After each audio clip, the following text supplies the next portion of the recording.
My stepmother's laugh cut through the garden party chatter like a knife through silk. It was too loud, too polished, engineered to draw attention. She can't keep a real job, Linda declared to the knot of relatives stationed near the dessert table, her tone carefully calibrated to travel across my father's immaculately trimmed lawn. It's always something short-term, something ill-defined. We're constantly worried about her. I stood about 20 feet away, gripping a glass of sparkling water I had no intention of finishing, watching the performance unfold. This was Linda's art form. Weaponized concern, anxiety repackaged as generosity. She spent the last 8 years refining it, ever since marrying my father. Every carefully phrased show of support was designed to remind the audience that I was the family malfunction, the daughter who never quite managed to assemble a respectable life. She moves around so much, Linda went on, resting a hand on Aunt Beverly's arm.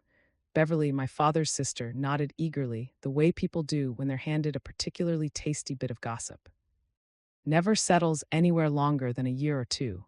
I told Richard that's not stability. That's not how successful people live. Richard, my father, stood barely 10 feet from her, holding a glass of scotch, saying nothing. He'd perfected that silence over 8 long years, while his second wife steadily rewrote the story of his first daughter. I took a slow sip of water and smiled to myself. Oh, this was going to be entertaining. The occasion, officially, was my father's retirement. 35 years as a tax attorney, finally retiring his briefcase in favor of golf courses and full-time complaints about property taxes. Linda had been planning the party for weeks, transforming the backyard into something ripped from a lifestyle magazine. White canopy tents, catered food, a bar staffed by college kids in bow ties. She de-invited everyone, family, neighbors, Dad's colleagues, and assorted country club members whose names blurred together and meant nothing to me. She de-invited me too, though that invitation came with conditions. Try to dress appropriately, Linda had said over the phone 3 weeks earlier. I know you're not accustomed to these sorts of events, but this is important to your father. Professional clothing, nothing casual. I'd told her I completely understood. Now, watching her preside over the petty fours like a queen holding court, I felt that familiar warmth bloom in my chest, the sensation that always came when a plan slid perfectly into place. It was the same feeling I used to get watching surveillance footage when a subject moved exactly as predicted, took the route we knew they would. Linda was nothing if not predictable. That was her flaw. She believed she controlled these gatherings, conducting the social orchestra to suit her narrative, but she was playing checkers. I was playing three-dimensional chess. I'd learned strategy from people who made a living out of it. Andrie, my half-sister Kayla, skipped over, all 23-year-old enthusiasm wrapped in a sundress that likely cost more than my monthly car payment. I'm so happy you came. Mom thought you might not be able to get time off from work. The emphasis on work was deliberate. Kayla was Linda's daughter from her first marriage. Educated in the same academy of passive aggression, though she was still an apprentice, her attempts lacked the precision her mother had mastered. I managed, I said. What about you? What are you doing these days? Oh, you know. She tilted her head sympathetically. Mom said you're kind of between things again, but there's no shame in that. The economy's rough. And you're what, 42, 43? It's harder to find something stable at that age. Still, I'm sure something will come along. I'm 41. Oh, right, she laughed. Sorry. You just seem, I don't know, more settled than 41, in a good way, very mature. Translation, old, unemployed, expired. I patted her arm gently. Thanks, sweetheart. That means a lot. She floated away, satisfied, mission complete. I followed her trajectory back to Linda, watched the quick glance they shared, the approving nod Linda gave her daughter. They thought they were discreet. It was painful how amateurish it all was. I'd been preparing for this afternoon for 3 months, ever since Linda had called to invite me and made the fatal error of saying, "It would mean so much to your father if you could pull yourself together just this once." The words had dripped with honey, but the message was unmistakable. You are an embarrassment, but we'll tolerate you briefly if you behave. That was the moment I decided. That was when I made one phone call and set everything in motion. All that remained was patience. The party buzzed around me. Dad's former colleagues clustered near the bar, rehashing old cases. Neighbors debated property values. Linda's book club friends gathered near the house, their laughter sharp, selective, exclusionary. I drifted through it all like a polite apparition, smiling, nodding, filling the role assigned to me. The disappointing daughter, present but irrelevant, Anna Marie Nesmith. Is that really you? I turned to see Gerald Foster, one of Dad's old law partners, approaching with a bourbon and the unfocused gaze of someone a few drinks past decorum. I haven't seen you in ages. What are you doing these days? A bit of this, a bit of that, I said, still moving around. Your father mentioned that, he said. Said you relocate a lot, something like that. Well, good for you, he said kindly. Not everyone needs roots. Some people are just wanderers. He meant well, but I caught the implication. Failure to launch, no follow-through, no ambition. Exactly, I agreed. A wanderer. He clapped my shoulder and wandered off himself. I took another sip of water to hide my grin. There's a unique freedom in being underestimated. People stop watching you once they decide you don't matter. They don't filter their words. They broadcast their cruelty openly because they assume you're too broken to register it. Linda had been doing it for 8 years. My father had been allowing it for 8 years. And I'd been recording every moment, filing it away, waiting. Today was the payoff. I checked my watch, 3:47 p.m. right on time. I moved toward the edge of the tent, positioning myself near the garden path that led to the front of the house. From there, I had a clean view of both Linda's dessert table command post and the driveway. Perfect sight lines, that's what we called it in planning. Aunt Beverly had joined Linda now, along with 2 of her book club friends, Janet and Carolyn, if memory served. They were deep in discussion, casting occasional looks in my direction. Even from here, their body language was readable: concern, judgment, pity. Linda was likely narrating my many shortcomings. Let her. The mechanism was already in motion. You look entertained. I turned to see my younger brother Tyler beside me, beer in hand, studying me with suspicion. 36, finance job, 3 kids, suburban house, the blueprint son. Everything my father had hoped I'd be, but Tyler had never been unkind about my supposed failures. Bewildered maybe, curious, never cruel, just enjoying myself.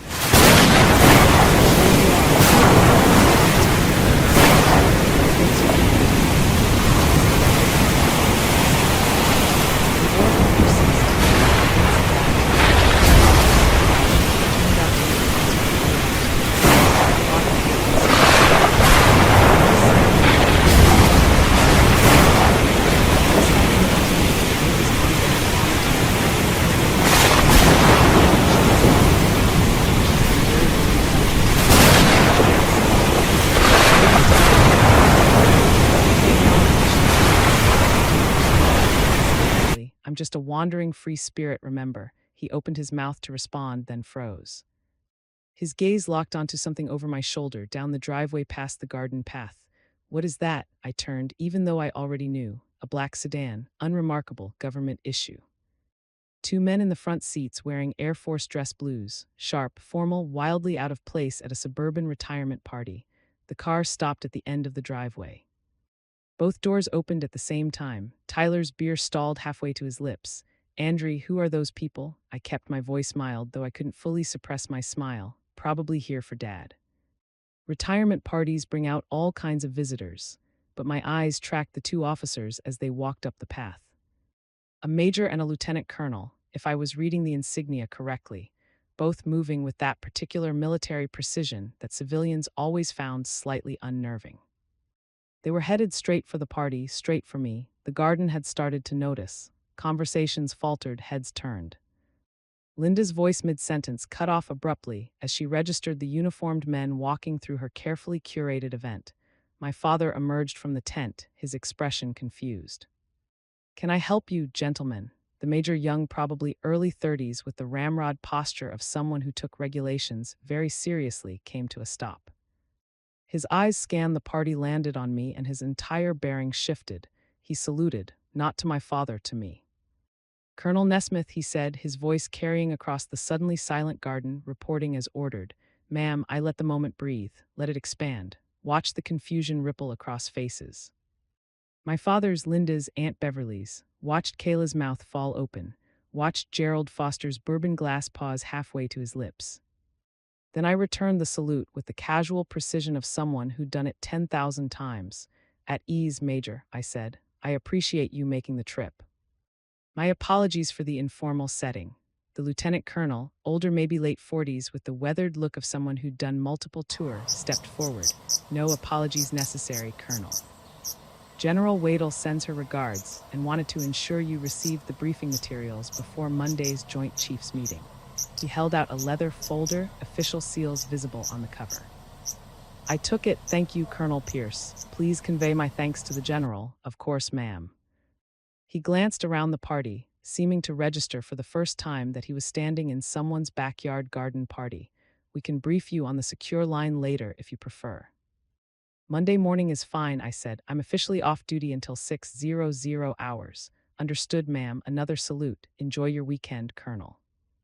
They turned in perfect synchronization and walked back down the path to their car. I watched them go, still holding the folder, very much aware of every single pair of eyes locked on me. The silence was exquisite. It was Linda who broke first. What was that? I turned to face her, and I let every ounce of amusement I'd been suppressing flood into my smile. Work stuff, I said cheerfully. You know how it is. They never really let you fully disconnect. Work, her voice was faint. You're a Colonel Full Bird? Yes. Currently assigned to Pacific Air Force's headquarters, though I rotate between Joint Base Lewis McChord and the Pentagon depending on operational needs. I said it casually like I was discussing the weather. It's why I move around so much. That inability to commit thing you mentioned, military orders. They tend to relocate you every 12 to 18 months at my level. My father had gone pale. You're in the Air Force. 20 years now, made Colonel 3 years ago. I tapped the folder. This is probably about the infrastructure assessment I've been overseeing. We're coordinating with 3 allied nations on regional defense protocols. Very bureaucratic, lots of meetings, 20 years. Dad repeated like the words didn't make sense. You've been in the military for 20 years. Active duty? Yes. Started as a second lieutenant right out of college. Worked my way up. Spent time in Afghanistan, Iraq, Germany, South Korea. The usual career progression for a logistics and operations specialist. I looked at Linda, whose face had cycled through shock, confusion, and was now settling on something like horror. I know it seems vague when I describe it as government work, but a lot of what I do is classified operational security and all that. I'm sure you understand. Aunt Beverly had found her voice. But you always said you were between jobs, that you were figuring things out. I said I moved around frequently and that my work was complicated to explain. You all filled in the rest. I glanced around the circle of stunned faces. It was easier to let you think what you wanted to think than to sit through another conversation where everyone's eyes glazed over when I tried to explain joint operational commands and theater. Security cooperation planning. Tyler started laughing, full genuine laughter that made him double over, beer sloshing out of his bottle. Oh my God, he gasped. This whole time, all of Linda's concerned talks about your career, all the hints about stability. I know, I said, grinning at him. Great, wasn't it? You let us think you were unemployed, Linda said, and her voice had gone sharp, defensive. You deliberately let your family worry about you, did I? I tilted my head. Or did you construct an entire narrative about my life based on your own assumptions and refuse to listen when I tried to correct it? Because I seemed to remember multiple family dinners where I started to explain my work and was interrupted with suggestions about temp agencies and career counselors. Dad's Scotch glass was empty. He stared at it like it might refill itself through sheer force of will. Why didn't you just tell us? I tried to. For the first few years, I really tried. But every time I mentioned a deployment or a promotion or a project I was working on, someone would change the subject or offer advice on finding something more permanent. Eventually, I realized you weren't interested in what I actually did. You were interested in fitting me into a story that made sense to you. I looked at Linda. A story where I was the family failure who needed saving. Her face had gone red. I was trying to help. You were trying to feel superior, I said, and my voice was still light, still amused, but there was steel underneath now. Every worried comment, every concerned suggestion, every pitying look, it was never about helping me.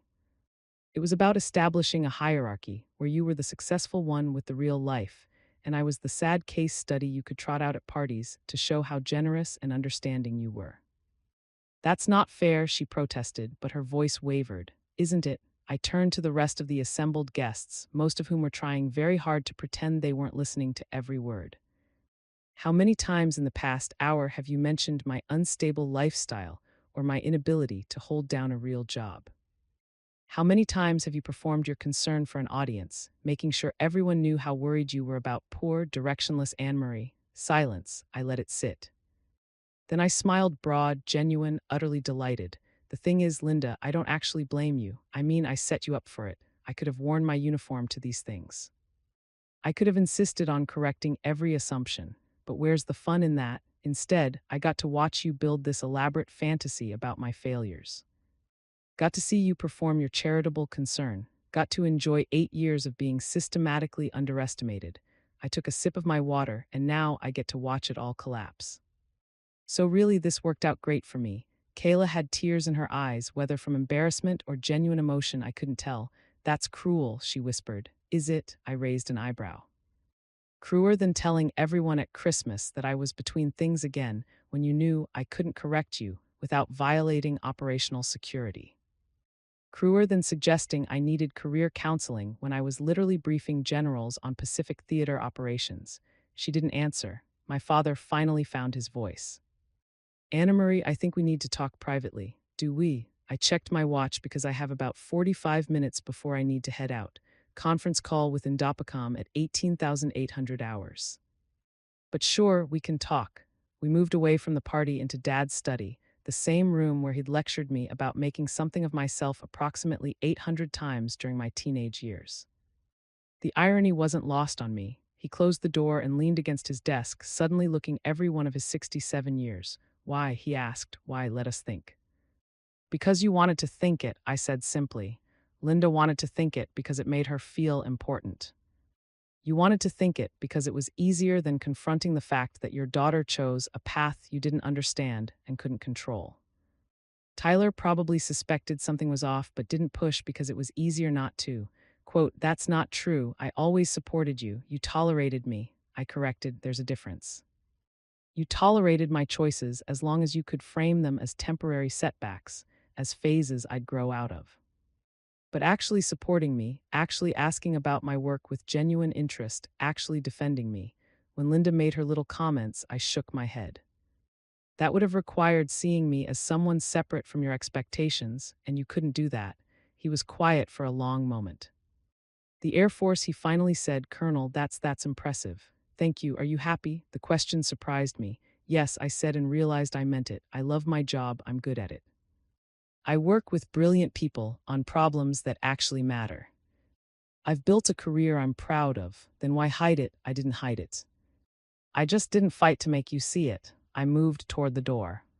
There's a difference, Anne-Marie. His voice stopped me. I'm sorry for not asking, for not pushing back when Linda made assumptions, for not seeing you. I turned back. I know, can we? He gestured vaguely. Fix this? Maybe, I said, but it's going to take more than one apology. It's going to take actually being interested in my life, not just the version of my life you wished I had. It's going to take telling Linda that her concern isn't welcome anymore. It's going to take work, he nodded slowly. I can do that. You'll see, I said, not unkindly. When I came back out to the party, the atmosphere had shifted. People weren't sure how to act around me anymore. The disappointing daughter had been replaced by someone they didn't know how to categorize, a decorated military officer, a Fullard colonel. Someone who apparently briefed generals and coordinated with allied nations. Linda had disappeared into the house. Kayla stood near the dessert table, looking lost. Aunt Beverly made a point of coming over to apologize for misunderstanding my career, and I accepted graciously while privately enjoying her discomfort. Tyler found me again as I was heading to my car. That was savage, he said admiringly. Was it? Oh, come on. You arranged for uniformed officers to salute you in the middle of Linda's party. You humiliated her in front of everyone. I corrected the record. I said, there's a difference. Barely, he grinned. For what it's worth, I'm sorry I didn't push harder to find out what you were actually doing. I knew something didn't add up, but I took the easy route. You were busy with your own life. I don't blame you for that. Still, I should have asked. He paused. Are you really briefing generals? Among other things, Jesus. He shook his head. Linda's going to be impossible to live with. She'll find a way to make this about her. How you embarrassed her. How you deliberately misled everyone. Probably, I agreed. But that's Dad's problem now. He chose to marry her. He chose to let her run the family narrative. He gets to deal with the fallout. Tyler laughed again. You're kind of terrifying. You know that. Thank you, I said sincerely. I drove away from my father's house feeling lighter than I had in years. Not because I'd gotten revenge, though that had been deeply satisfying, but because I'd finally definitively stopped playing the role they'd written for me. The thing about being underestimated is that it's only painful if you need their estimation. Once you stop needing it, once you build a life that exists completely independently of their perception, their judgment becomes irrelevant, background noise.